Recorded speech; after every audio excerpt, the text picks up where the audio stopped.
Inkan akka waaqayyo nutti dubbatuuf abbaa keenyaa maqaan kee ulfaatu Kiristoos Yesuus eebbifame amma afuura keef sagalee keetiin sagalee haaraaf dubbii haaraadhaan gidduu keenya kottu maqaa Kiristoos Yesuusiin ameen.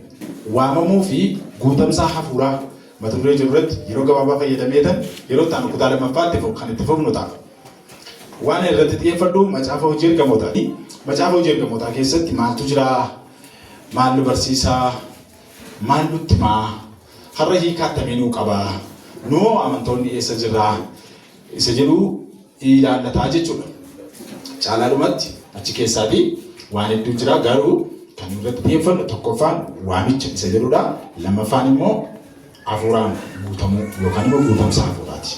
Calling and spiritual fulfillment. Jennee itti fufna jechaadha. Macaafa hojii ergamootaa yeroo dubbistan bartoota ture. Bartoonni gooftaa Yesuus Kiristoos namoota 12 turan. Nama 12 turan keessaa tokko seexana ture, inni Yihuudaadha. Hafuurri qulqulluun gaaf tokko bartoota bira dhufee nama tokko iddoo Yihuudaa akka buuftanii fi jedhee yama kennaaf. Iddoo Yihuudaatiin nama lama dhiyeessan. Ulaagaa isaan ittiin dhiyeessan keessaa yoo argitan ulaagaa gurguddaan lama asirra jira.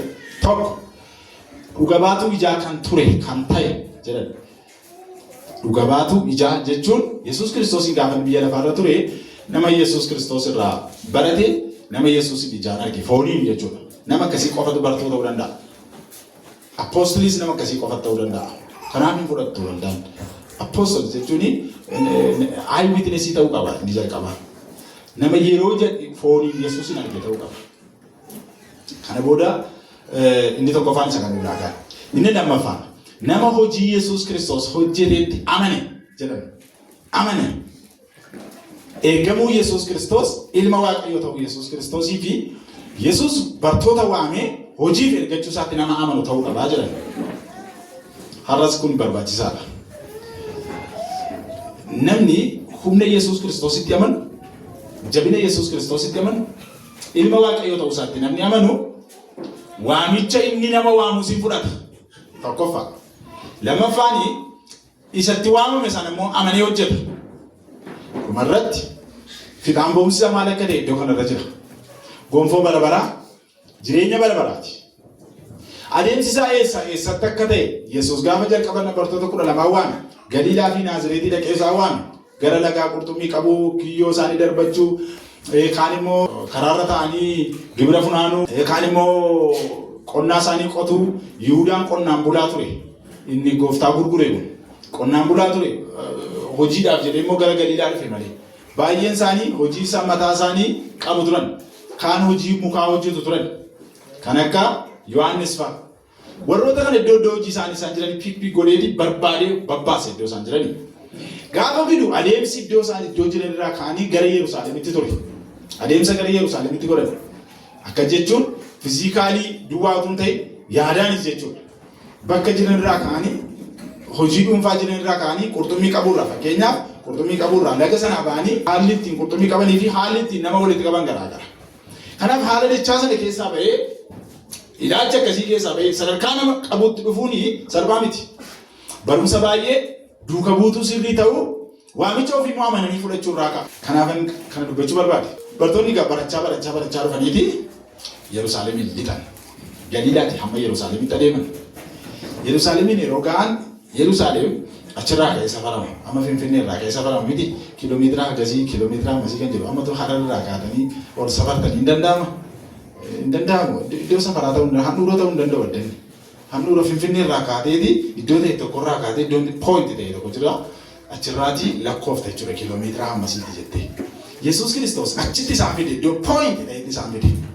Iddoo handhuuratti isaan fide immoo pileesii duwwaadhaan miti. Yaadaan jarri suni adeem miila duwwaan miti bartoonni kan dhufan Yerusaalemiin seenan. Yaadi isaanii jijjiiramaa dhufeeti iddoo poointi ta'e dhufan. Eenyurra Yesuus iddoodhaan immoo Yerusaalemirra iddoo magaalaa guddoo beekamtuudha jedhan turran. Iddi isaan kaa'e booda iddoo nama dubbise kana booda asuma turaatii ayyaanaaf humna bu'a fura qulqulluu fudhadhaa jedhe yoo du'a ka'uusaa booda. Du'a ka'uusaa booda kennamni kun kan inni kenname. Iddoo poointi ta'e kanarra teessaniitu hafuura eeggattu. Hafuurri qulqulluun isinii dhufa. Humni sun yommuu fiil isin godhu. Isin guutuu biyya lafaatti adeemtu jedhe Yesuus. Iddoo safaramurraa kaatanii bakka hin safaramne dhaqxu. Galiilaa irraa gara Yerusaalem dhufuun hin safaramu jennee Yerusaalem irraa gara Galiilaa dhaquun garuu safaramaadha. Yerusaalem irraa hamma handaara lafaatti ni jedhu inni jalqabaa maal jedhama caafarraati. Inni jalqabaa Yerusaalem. Yerusaalem keessa magaalattii warra amanan ta'uu danda'a. Warra hin amanne ta'uu danda'a. Magaalaadha warra baranneerra jedhan ta'uu danda'a. Warra kanaaf humna isin barbaachisa. Humna argachuu qabdu jedhe. Yerusaalemiif iyyuu tokko. Lammaffaan Yihuudaadhaaf humna isin barbaada. Yerusaalemi wal makaadha uummanni. Sabatu wal makaadha. Amantii wal makaadha. Yerusaalem keessa yeroo dhaaltan. Lammaffaa Yihuudaa yommuu dhaqan immoo warri Yihuudoonni ta'an immoo miliikitata barbaadu waan ta'eef isaan biras hinnattu warra miliikita barbaadan biras. Hamma handaara lafaatti Samaariyaa warra Giriikotaa warra hin amanne bira inni jedhu immoo isaan ogummaa barbaadu beekumsa barbaadu. Kana hundumaan guutuu kan isin godhu ayyaanichaan guutamuutu isin irra jira isa jedhudha sagalichi. Kanaaf waan lamatu jira. Tokkoffaan waamicha keenya sirriitti beekuudha. Lammaffaan equipping God's words. Sagalee Waaqayyootiin hidhachuudha. Mudhii keenya hidhachuu qabna. Eddan akka jedhee booda macaafa qulqulluurraa tokko dubbisna jennee. Isa lammaffaa Phexros boqonnaa 1:10. Waamamuu keessan fo'amuu keessanittis caalchisaa dhimmaa jedha. Waamamuu keessan fo'amuu keessanitti. Maalitti dhimmaa jedha isa jalqabaa? Waamamuu keessanitti dhimmaa jedha. Kuni waamamne irraa waamicha keessan adda baaftaniittu beektu akka Waaqayyo waame. Waamicha kana yeroo dubbistan karaa garaagaraatu jira. Waan garaagaraa jira. Inni tokkoffaan waamicha waliigalaa jira. Lammaffaan immoo waamicha isa special isa addaatu jira. Waamicha gosa lamatu jira jenne. Tokkoffaan isa general ta'e isa waliigalaati. Isa Kiristoos nama hundumaa fayyisuudhaaf dhufe. Kiristoos waame. Isa hundumti keenya ijoollee Waaqayyoo taanedha ni jalqabaa. Ni lammaffaan immoo isa nuyi hojiidhaaf waamamnudha. Hojiidhaaf maanguddoota hundumtuu ta'uu hin danda'u. Koree tokko hundumtuu ta'uu hin danda'u. Hundumtuu lallabaan ta'u, hundumtuu faarfataan ta'u, inni kaan geggeessaa, inni kaan ogummaadhaan geggeessa, inni kaan horiidhaan bulcha, inni kaan immoo amantoota keessa taa'eeti yaada kenna. Amantoota jajjaboo saba jajjabaa karaa tokko lamaan miti jechuudha. Karaan ittiin jaboo ta'an. Egaa kennawwan garaagaraa jira. Inni kun immoo isa special ta'edha. Hundumti keenya kennawwan adda addaa qaba. Ani kennaa mataa kootii qaba. Hunduma keessanii utuu isin gaafanne kan barsiisaaf kenname kan biraa, kan isoof kenname kan biraadha. Hundumti keenya kennaa garaagaraa qabna. Inni immoo isa nuyi addatti itti waamamnedha. Haa ta'uti Maartin Luuter waldaa lama jiraa jedha. Waamicha kana yommuu dubbatu, waa'ee kanaa yeroo dubbatu waldaa lama jiraa jedha. Ishee visible taatee fi invisible ishee taateedha jedha. Waldaan ishee tokko ishee mul'attu. Waldaan ishee biraan immoo ishee mul'annee ta'edha. Waldaan ishee mul'attu ishee kana hin mul'atti fiizikaalii hin hojjetti. Wal argina. Hundumtuu waldaa dhufneerra. Garuu waldaan isheen hin mul'anne tokko immoo jirti. Isheen immoo keessa keenya jirti. Waldaan ishee xiqqoo jedhee waame maqaa ishee Luuter.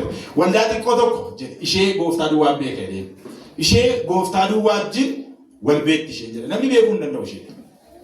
Namni waaqeffachuu danda'a, hojjechuu danda'a, geggeessuu danda'a. Garuu waldaa ishee hin argamne. Garuu immoo Kiristoos ijji walii galtee waldaa ishee kan Kiristoos ishee taataniittu gaaffiidha. Waamichis lamatu jira, waldaanis lamatu jira jechaadha. Bakka kanatti yommuu argitan waamicha keessaniif dhimma, fo'amuu keessaniifis caalchisaa dhimma jedhee dubbata. Waamamuu keessaniif dhimma, fo'amuudhaaf immoo caalchisa. Macaafa hojii ergamootaa kana bakka sadii qofatti ilaalla. Bakka sadii. Tokko boqonnaa tokko amma 7tti matuun afaan Ingiliffaan dubbisanatti tola.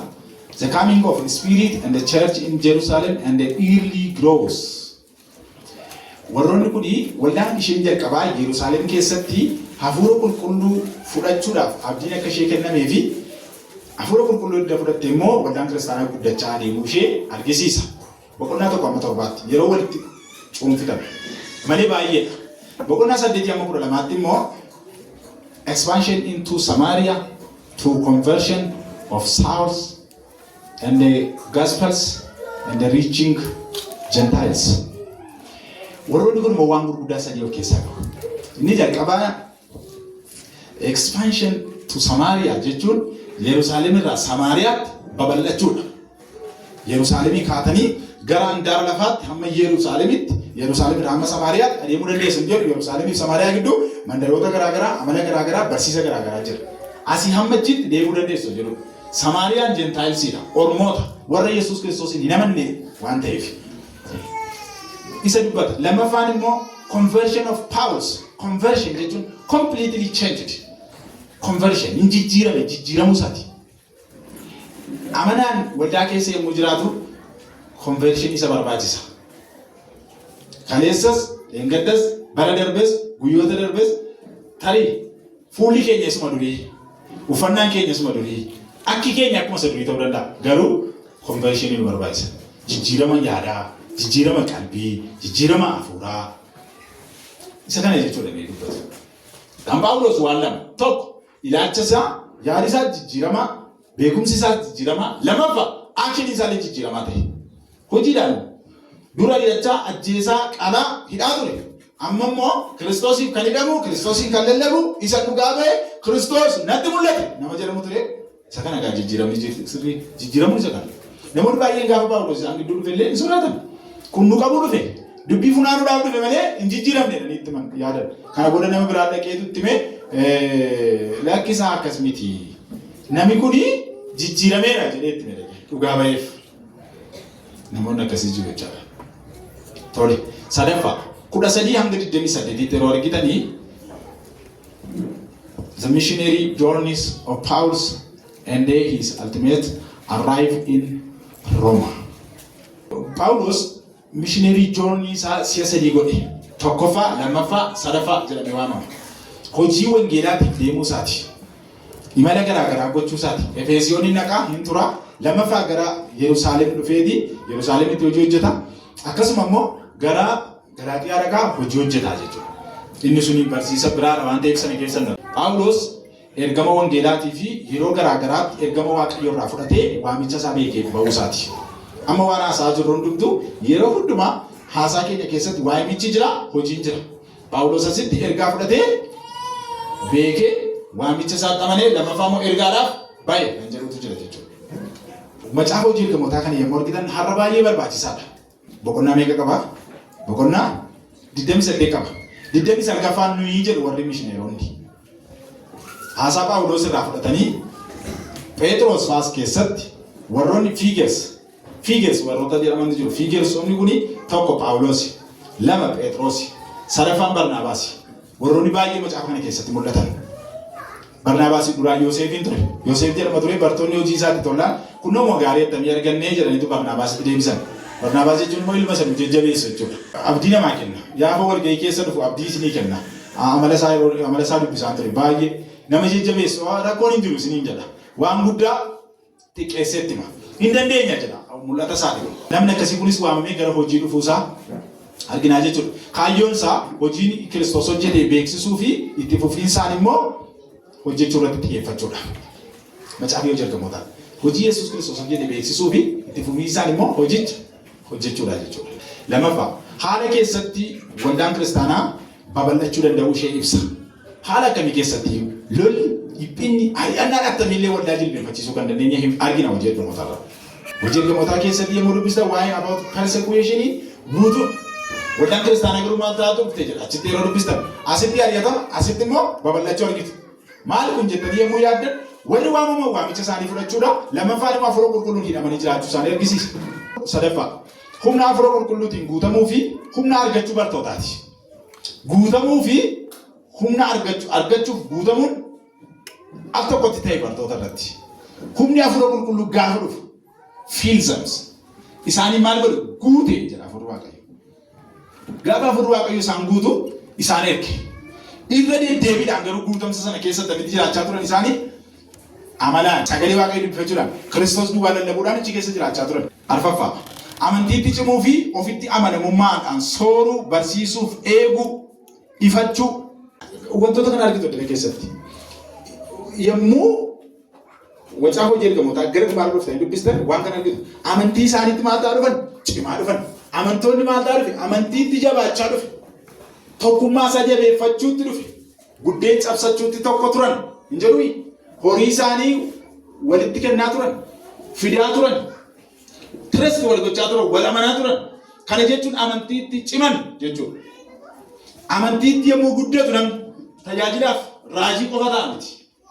Disipiliiniitti guddata, naamusatti guddata, ogummaatti guddata, akka dubbiitti guddata, akka ilaalchaatti guddata, akka itti mana isaa bulchutti guddata. Isa kana nutti basa gadeen kun. Amantiitti cimuu jechuun gaara kanaan buqqa'ii galaana walakkaa buyyoo jettan hin ta'a Yesuus Kiristoos jedhu isa duwwaa piraaktiisiin godhu namni gaafa amantiitti guddatu. Sana duwwaa piraaktiisiin godhu. Harka keessa warra dhufatarra keessuu isaan hin fayyuusa jedhu isa kana duwwaa aakshinii kana duwwaan fudhannu gaafa nama waaqayyoo ta'an. Jireenya keenya ajjii wal fudhachiifna waan ta'eef. Maartin Luuter akka jedhe nan dubbisa waa'ee isaan sun natti tola baay'ee. Keessumaa abboonni amantii gurguddaa sadiitu jiru. Warroonni reformeeshin irratti hojjetan abboonni gurguddaa sadii. Luuter, Kalviinii fi Ziwingil. Warroonni kun jajjaboodha baay'ee. Maartin Luuter maal jedhee dubbata? Waa'ee amantii kana, waa'ee fayyinaa, waa'ee humna waaqayyoo piraaktis gochuu harka kee yommuu namarra keessu. Harka kee dhukkufatarra yommuu keessu jedha. Hafuura waaqayyoo tiraansfeer ta'atuun ta'in humna waaqayyootu fayyisaa jedha. Ni amma si'a tokko tokko namoonni maal jedhu harka koon sirra kaa'aa hin fayyita jedhu. Fayyina dabarsina miti. Fayyinni hin darbu. Fayyinni harka namichaarra natti hin darbu. Fayyinni tiraansfeer ta'uun jiru. Amantiidhaan kadhanna. Garuu barbaachisaadha. Godhaa waan jedhuuf kadhanna malee fayyinni anarraa gammeetti darbuu hin danda'u. Fayyinni akkasii jiru. Fayyinni Yesuus Kiristoos qofa biraa dhufa. Kallattiidhaan fayyinni keessa malee anarraa gara keessanitti miti. Kanaaf amma nama baay'ee burjaajessu. Burjaajjiin amantoota amma si'anaa kanaaf. Birrii amma misi geessitaa birriidhaan harka sirraa kaa'achaa. Harka namarra kaa'uudhaan nama amanu keessaa nama tokko. Garuu beekumsa isaa wajjin ta'uu qaba. Amantiitti yommuu guddannu wantoota akkasii adda baasaa deemnaa jechuudha. Waan akkasii adda baasaa deemna. Konfidensiidhaan tajaajiluu, sooruu, beekuudha jechuudha. Barachuudha. Gaafas waan dhufe hundumaa deebii kennuu dandeessu jechuudha. Yesuus gaafa bartoota isaa waamee bakka adda addaatti isaan waameetu Galiilaa irraa gara amma Yerusaalemitti isaan fidee isaan leenjise achirraa immoo gara moggaatti gara adeemamee dhumnetti isaan erge jedheetan sarara lama barreesse. Adeemsi kiristaanummaa gara dhumnetti. Gara dhumnetti ergamnee jirra. Ameen. Adeemsa dhumneef ergamnee jirra. Waamicha dhumneef waamamnee jirra. Haleluuyaa. Mee amantoonni akkas jedha waamicha hin dhumneefan waamamee jira jedhame. Ibsa gabaabaa waa'ee waamichaa. Ibsa gabaabaa waa'ee waamichaatti fudhaa. Waamamuun adeemsa ittiin biyya lafaa jalaa baanee gara Kiristoos dhufnuudha. Tokkoffaa. Lammaffaa waamamuun jijjiiramuuf. Waamamuun jijjiiramuuf. Guutamuun immoo keessa jiraachuu fi hafuuricha jala galuudhaan geggeessaa hafuurichaatiin hoogganamuudha. Waamamuun tokko dhiisanii tokko biraa deemuu fi tokko ofirratti moosisuudha. Simachuuf tokko adda ba'uudha. Simachuuf tokko adda ba'uudha. Waamamuun jijjiiramuuf inni jedhu ergamootaa boqonnaa 9 dubbisuu dandeessu. Waamichi dhugaan gatii nama baasisa. Garuu achuma keessatti gammachuun isiniif laata. Hojii ergamootaa boqonnaa 5 yoo argitan reebamanii caccabsamanii sababii Yesuus Kiristoos akka hin dubbamne itti mamanii isaan garuu gammadaa deeman. Waamicha jalaa owwaachuu of kennuu tole jechuu gaafata. Waamicha jalaa owwaachuu of kennuu tole jechuu gaafata waamichi. Waamichi waldaa qofaan ta'u jira. Waamichi ofiin of waaman jira. Waamichi waaqayyo nama waamu jira. Waamichi waaqayyoof waldaan ta'u jira. Waamicha garaa garaati. Waamichoota gosoota 5tu jira. Yemmuu lixxan. Waldaan hin waamti. Garuu waamichi sun waamicha firaa ta'a. Fakkeenyaaf moototarra yoo dhaqxanii Adoonaayi moo'eera jedhamini firoon itti naanna'aniiti Adoonaayi moosifatanii fira isaaniitu waan ta'eef. Moosifatanii deeman waaqayyo immoo gaafa dhufu lakkee dubbiin garagalee manatti gaafa deebi'anii lakkii Solomoon malee Adoonaayi miti mootiin waan akkasii jira jechaadha waldaa keessa. Yeroo tokko tokko akkuma sanyii mootii mootummaa sana aangoodhaan daddarbuutti kan yaadan baay'eedha. Waamichi dhugaan Kiristoosiin waamamu isa jalqaba. Waamichi inni tokko immoo waaqayyootu nama waama. Waaqayyo nama waamaa mucaakoo ati naaf hojjedheedha. Waldaan immoo dhimma isaan qabu. Galagaltee dhimma isaan qabu. Inni kan biraan dhimma isaatti of waamanidha. Anumatu of muuda. Namni tokko nan gaafate jechaadha. Anumatu ana baluudha yoo nama moggaasaa ittiin na waamta jechuudha dirqama. Yoo ittiin na waamne immoo dhiifta. Akkas jechaadha itti biraan. Ofiin of waamudha. Inni kuni waan namni ofii isaatiin istiraakcharii inni ijaarratudha. Inni tokko isa Waaqayyo waamu, isa waldaanis waamtudha. This is fruitful. Success. Dhumi waan kana moo'icha. Waldaan hin argiti, Waaqayyo sin arga. Waldaan ishee banamaan Waaqayyo duukaa ilaatti. Waaqayyo duukaa dhatti malee nama duukaa miti, sadarkaa duukaa miti. Warra akkasii gaa warra waldaa kiristaanaatiif dugda ta'anidha. Iddoo kanatti yommuu arginu waamamuun egaa waan kana of keessaa qaba. Waamicha sirrii hidhuu, hundee barsiisa sirrii hidhuu waldaa kiristaanaa ishee tokkitti dhumarratti walqixa waamicha fixaan baadha ija qabeessa ta'a. Waamicha sirrii ni jedhu isa maati? Warroota maal haaluu qabna jechuudha. Eenyuun waame amma horeewwan gaafa iddoo kanatti dhufanii jaarsoliin gara iddoo kanatti yommuu dhufanii waldaan yeroo nama tokko achi keessa tajaajilaa waamtee hojii waa ergattu waldaan waan na waamee jettaniitu taanaan irra gattu. Yeroo hundumaa Waaqayyo waldaaf humna guddaa kennee jira. Haboo waldaan kiristaanaa qabu haboo guddaadha. Waldaan kiristaanaa biyya lafaatii oli, mootota biyya lafaatii oli waldaan kiristaanaa. Kanaaf Waaqayyo ishee hojjeta. Kakuusaatu wajjin jira waldaa wajjin. Asirratti yommuu ilaallu waamicha sirrii inni jedhu sirriitti waamamuu danda'u qabna. Tuttuqaan ala. Namatu dhaqinaan jedhee, namatu qotuu faarfadhunaan jedhee, durii yoo baluun ilaalee dhufee, maaliif gurmuu keessaa baddu inni gaafa namni amma iddoo kam caalaa addanni ijoollee tokko amma gurmuutti dabalaa gurmuu keessaa hin badu. Hojiitti ilaannaa hin badu dhiisanii. Eessa akka isaan dhaqan hin beeku garuu jiru. Kana namoota akkasii baay'ee. Waaqayyo gurmuu sii kenneera. Yaa faarfadhee haboo waldaati. Yeroo tasiin gurmuutti dabaltu gara siin ba'anii deemu isaanii. Jiraatu jechuun immoo waamicha ofiiti. Yeroo hundumaa argamtan waan isin itti waamamtan irra yoo dhaabbattan yeroo hundumaa isin warroota ammaati konfiidensii. Isinii konfiidensiidhaan maal gootu tajaajiluu, sooruu, gorsuu, barsiisuu ni jedhu maalirraa dhufa beektu waamicha ofii amananii fudhachuu irraa dhufa. Gaafa waamicha keessan amantanii fudhattan yoo duutan illee isinitti tola. Bartoonni kanaaf du'i bartoota tomaatti hin fakkaanne waamicha isaanii beeku waan ta'eef. Eenyu akka isaan waan beeku. Ani eenyurraan akkan fudhadheen beekeedha Phaawulos. Ximootiyoosinis akka jedhe eenyurraa akka barte beekta amantii kana. Eenyurraa akka fudhatte beekta. Harmee kee, akkoo kee, anis akkasuma jajjaboo turreedha. Amantii du'u jechuun kanarraa dhufa malee waldaa koof jedhanii hin du'ani. Waamicha koof jedhanii du'u. Namaaf jettanii hojiin dhiiftan. Muudamsa namaaf jecha iddoo keessa ijuun kompromaayis gochuu hin dandeessan. Gaafa waamicha isin waan jajamtaniif hojjettanii waan tuffatamtaniif hin dhiiftan. Gaafa waamichi isin galu. Isin Waaqayyootu isin dhaabe waan ta'eef. Waaqayyoon ilaaltanii hojjechuu qabdu. Yeroo waldaan isin waamicha jalaa oobaachuuf jenne immoo waan adda taasifne kun waan calluma jedhanii sammuu keenya dhufee naan asirran keenyaan. Yoo xiqqaatee dhugaan isinitti himaa hoorsiiwwan 4-5 walitti cuunfee fidee danda'a.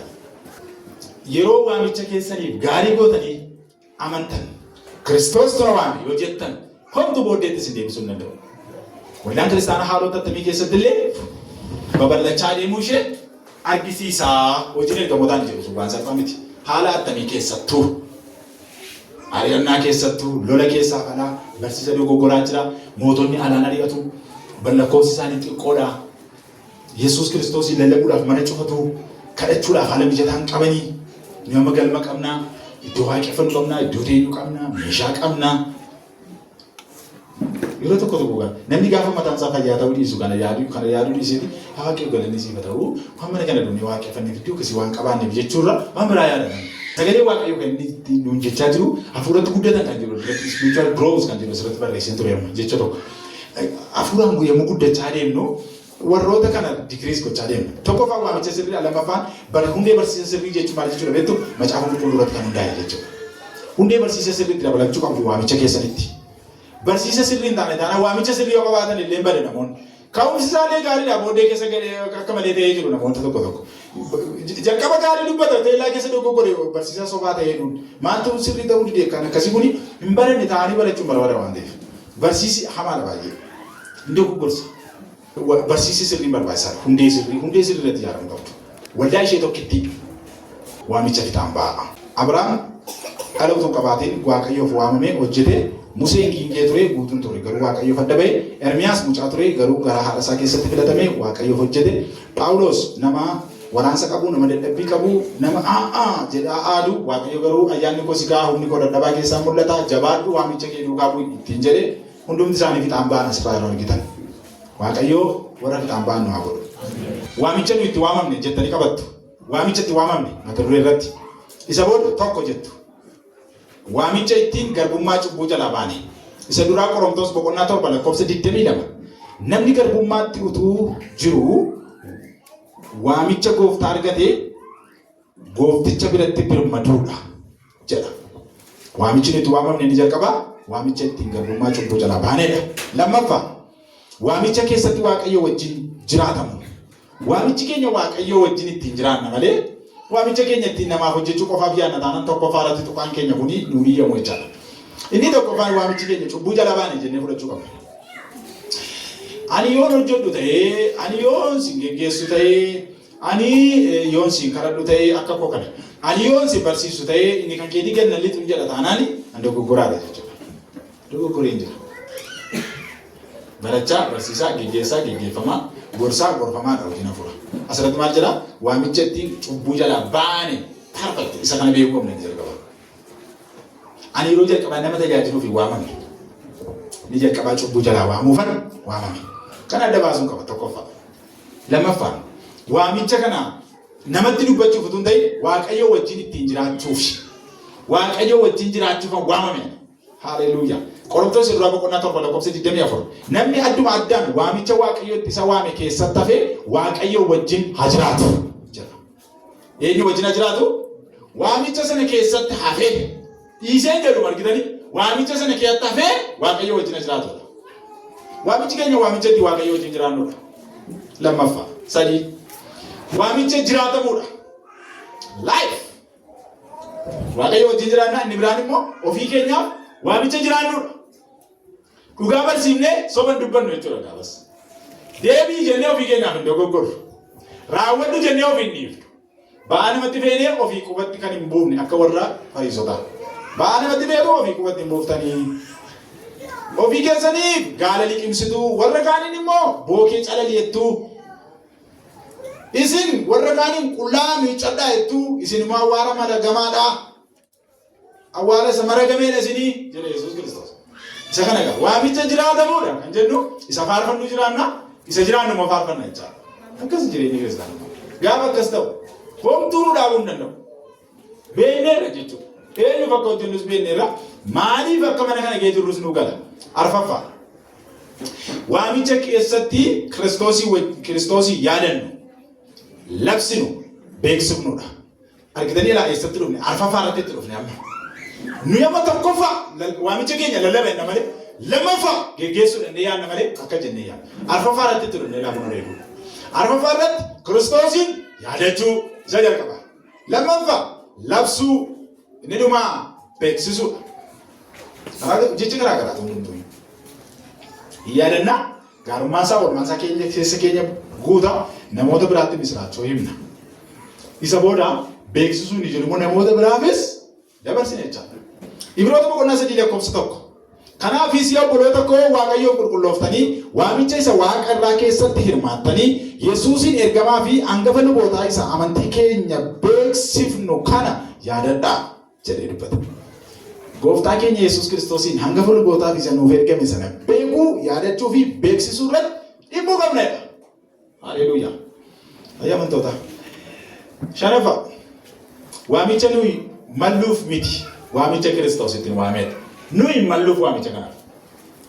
Tajaajilaa ta'uu, raajii ta'uu, faarfataa ta'uu, amanaaf mucaa Kiristoos ta'uun siin malu ture. Kiristoos garuu siin dhufe. Ameen. Gooftaatu gara keenya dhufee fuula isaatti nu fida. Nuyi Waaqayyoon qulqullaa'uu hin dandeenyu. Inni garuu nu qulleessa. Kanaaf fayyinni of eeguudhaan, qulqullaa'uudhaan, nama dagachuudhaan utuu hin ta'in Luuter mana keessa ture. Iji isaa garuu yoo cufate iyyuu cubbuun garaa isaa geera waan ta'eef cubbuma hojjetaa mana keessa oole. Kanaaf amantiidhaan fayyinni kan argamu jedhe barsiisa jalqabaa. Faith alone amantii qofaan fayyinni. Yesuusitti amanuu qofaan malee hin danda'amu. Hojii kamiiyyuu hin fayyinu. Inni jedhu barsiisa jira dhufe jechuudha. waan nuyi goonu nuti hin ta'in tattaaffii keenyaa nuti hin ta'in waamicha waaqayyooti. Araara isaatiin mana isaa kee jiraanna araara isaatiin mana isaa hojjenna. Isa lammaffaa Tesaloniqee boqonnaa 1:11 dubbisuu dandeessu. Isa dhumaa isinitti hima. Waamicha hin gedderamne. Waamicha hin gedderamne. Roomaa boqonnaa 11:29 waamicha bara baraa. Roomaa boqonnaa 11:25 irraa amma 29 dubbisuu dandeessu.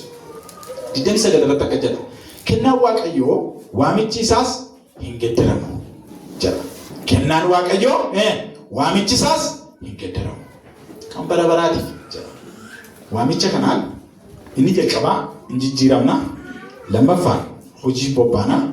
Hojiidha yommuu jennu waamicha keenya waldaa kiristaanaa fi amantoonni yookaan kennichi walitti baay'inti ta'uu qaba yeroo hundumaa. Waamicha qaba jennee waldaa wajjin hin adeemnu taanaan false kufeera jechaadha. Attam tajaajiltan, attam jaboo taatan siisteema waldaa keenya galtan taanaan hin dandeessan. Waldaa isheen jedhanii sabba Luuter jedhu sana. Lammaffaa waldaan kiristaanaa waan gurguddaa afur akka isheen taate dubbata. Waldaa kiristaanaa isheen hin jennu kana waan tokkoon isinitti himu. Church is one. Church is one. Characteristics of churches jedhama kun. Waan gurguddaa afur. Barreessaa utuu jedhe qormaata isinii kenneeti yookaan iddoo biraatti gaafatamuu dandeessu ishee kana qabachuun gaarii jechuudha. What's the characteristics of the church? Isinii yoo jedhani first one, church is one jettanii deebistu jechaadha. Waldaa jennee dhumarratti waldaa ishee tokkitti jennee minis yeroo plus jennee dhumarratti waldaa ishee tokko jennee waldaan meeqa? Church is one. Waldaan tokko malee waldaa afur shan ja'an qabnu. Macaafni nutti himu Yesuusis hin dubbanne. Macaafa hojii ergamootaa keessatti dhaqanii argitu. Waldaa ishee kam? Ishee dhiiga Yesuus Kiristoosiin bitamte jedhamtee waamamti. Macaafa hojii ergamootaa boqonnaa 20 lakkoofsa 28 dubbisa. Waldaa kiristaanaa ishee Kiristoos dhiiga tokkicha ilma Waaqayyo dhiiga tokkicha ilma isaa Yesuus Kiristoosiin bite maal godha? Eegaa. Hoolota sana eegaa. Waldaa ishee kam? Ishee dhiiga ilma Waaqayyo Yesuus Kiristoosiin bitamte. Ameen. Akkasuma. Inni masa birrii qabaatii ati dhiiga ilma Waaqayyo Yesuus Kiristoosiin bitamte jedhaatti irratti raajaa. Teaching jechuun kana barsiisa jechuun ilaasa kana argitanii barsiisa jechuun isa kana. Amma irra deebi'aatti maame jecha maa yaadattu ati dhiiga ilma Waaqayyo Yesuus Kiristoosiin bitamte jedhaatti maa namicha kana. Nati easy. Waan salphaa tokko miti. Waldaa gaafa jennu walitti namni deegaan dhufee wanni hoo jedhee utaalee galuu miti. Ani dhiiga Yesuus Kiristoosiin hin bitame. Dhiiga Yesuus hin bitame si bira ta'an si bira ta'u. Isheen si bira jirtu. Ani dhiiga Yesuus hin bitame. Ameen. Warra kana immoo eegaa jedhee macaafa yeroo darbee barachaa ture. Eegaa warra kana maal godha? Eegaa tiksa karra koo tiksa oola tokko eegaa jedhe Yesuus Kiristoos. Warra kana eegi tiksi ilmiif yaadiif hojjedhu gorsi soori. Bishaanitti geessi, marga gaariitti geessi, dirreetti geessi, lafa gaariitti geessi aboqotanii. Marga gaariitti abobbaana nyaata na dhugani. Dubbiin amantii dubbii akkasiiti. Waldaan ishee tokkittii qofa gaa. Waldaa baluu, waldaa kana baluu hin hojjetu. Macaafa qulqulluu miti. Bibilika beestii hin qabu jechaadha. Barsiisa sirrii jechuun isa kana jechaadha. Dhugaan isinittuma waa'ee waldaa akka samii kanaa caalaa namatti ulfaata. Akka lafa kanaa caalaa namatti ulfaata waa'ee waldaa. Garuu namoota hin beeknee fi rakkisaadha waa'ee waldaa amma si'ana keessuma. Yoo isin eenyu akka taatan beektan namni akka barbaade isin gochuu hin danda'u. Eenyummaa keessan sirriitti yoo beektan waldaan eenyu akka taate yoo sirriitti beektan eenyullee isin goyoomsuu hin danda'u. Kanaaf hin goyoomina. Goyoomina amantoota. Goyoomina. Yeroo tokko waldaan akkas godhaa, kottaa hojii hojjedhaa. Waldaa isheen kan keenyaa kun baay'ee namatti tolti. Luuteran baay'een jaalladha. Caalaa dhabdu waldaa keenya ishee kana. Kottaa akkas godhaa. Inni hojjettaaf mana kana. Mboossaaf wajjin adeemta. Maaliif haala yaalitti ittiin hin jettu mana kana teessee? Wajjin lixxa yoo dandeesse. Baasuu dandeessa ta'a. Hamma danda'ametti. Yoo taa'aa bulta ta'e taa'aa bulta mana kana jaa. Kuwaan praktikaali lafa jiru. Taa'aa si bulcha taana. Dhimmi sun deemaa si bulchiisa taana hin deemtu. Utuu si'a tokko hin ilaalati. Dhimma namaaf taana. Dhimma namaaf taana. Dhimma lubbuudha. Nama meeqatu garuu kana beeka. Nama amantoota nama meeqatu kana beektummas beektumma kana. Amantanii kanatti. Isin eessaa isa kana barbaaddu. Amantoonni eessaa isa kana barbaadu. Isa jaalalaan itti dhiyaatee tajaajili. Jaalalaan itti dhiyaatee kurnoo kee kaffali. Jaalalaan itti dhiyaatee kottuu tajaajila iddoon aarsaa jiraatu jiru. Eessaa barbaada namni. Inni ni barbaadu waan biraadha. Barsiisa sirrii jechuun kana dha. Waan kennu, waan waldaa dhufanii waaqeffachuu, waan barsiisa hirmaachuu, waan mana waldaa ofii jaallachuu. Waan mana kana keessatti amala gaarii agarsiisuudhaan amantoota ofii baay'ee jaallachuu macaafa qulqulluudha. Inni biraan ala jiru garuu baay'een isaa macaafa qulqulluu miti. Kana jedhee muree jirtu. Har'a kaasaatii warruma afaan laafaan isinitti himu. Kunumaan nu dhagaa ishee. Tolee jedhaa. Mi mul'ata qabdan gara waljaarsolii fidaa. Mi mul'ata qabdan gara tajaajilaa fidaa. Ati ergaa jajjabaatus keessa jiraatii isin amantoota keenya taa'inaatii guyyaa hundumaa jechuudha. Yeroo jedhu tajaajiluu qabdu mul'ata ergaan jedhamanii namoonni biyya iddoo garaa garaa tajaajilaa turan garuu achirra seentanii achi gaarraa sana malee ta'ee irraa kaasaa dhiisaa. Tolee akkasumatti isinitti mooyya maan naanna'a maantu naannessee na rakkisee warri garraa sana malee ta'ee dhiisaa irraa kaasaati. Tolee as duwwaa taa'uutu jechuu kootu hin ta'ini maal jechaa jira amma maal jechaa jira yoo hubattaniitu ta'e lixaa jechuu kooti. Tajaajila lixuu qabdu. Wangeelii keessa lixuu qabdu. Warjii waldaa keessa lixuu qabdu. Mul'ata keessa fiduu qabdu jechuudha. Ani mul'atan qaba jechuu qabdu. Yoo akka jedhee namni waldaa waan aan jedhaa jettanii yaadina. Inni hojjetu mana kanatti waan akkasii. Mul'atan qabaa waan akkasirratti yoo jettan erga akkasii keessa jira yoo jettan waldaan hin fudhatti sirriitti. Malee abaluu takka jedhee abaluu akka jedhe inni immoo kanaaf akka jedhe isiin hin jettu. Mana kana keessa wangeelii qofa jira waan ta'eef. Waldaan kiristaanaa tokkittiidha. Lammaffaa ishee kun duwwaa isinitti minnaa baay'ee amantoota keenya. Waldaan kiristaanaa meeqannee tokko. Ishee dhiiga Yesuus Kiristoosiin bitamte. Waldaa tokko qabna. Waldaa tokko qabna. Kanaaf waldaa tokkotti qabamuun dirqama amantoonni. Waldaa tokkotti qabamuun dirqama malee filannoo miti. Church is holy, second. Waldaan qulqullooftuudha. Waldaan kan qulqulloofte. Sadii anuma minnaa baay'ee. Sadaffaan Church is Catholic. Church is Catholic. Catholic jechuun universal. Waldaan kan waliigalaati. Lallabii koo amma waldaan kun yommuu mul'ata eenyu kan waldaa tokko duwwaa kun ta'e universalidha church. Church is universal. Catholic. Inni dhuma apostolic. Church is apostolic. Apostolic jechuun immoo hundee barsiisa sirriirra kan dhaabannee fi wangeela kan dhugaa baanu jechuudha. Galanni isaa haa ta'u. Waamicha keenya kan ajjuu walittiidha. Torban itti aanu waamicha dhugaa fi waamicha dhugaa tuqaa gurguddaa ja'a of keessaa qabuu fi amantoota hafuura qulqulluudhaan hidhatan kan jedhu amantoota hidhachiisuu isa jedhuudhaan xumurra jechaadha. Waaqayyo bara keessan eebbisu. Nama isin bira jiru waaqayyo si eebbisu sodaatti waan. Amallee eebbisaa.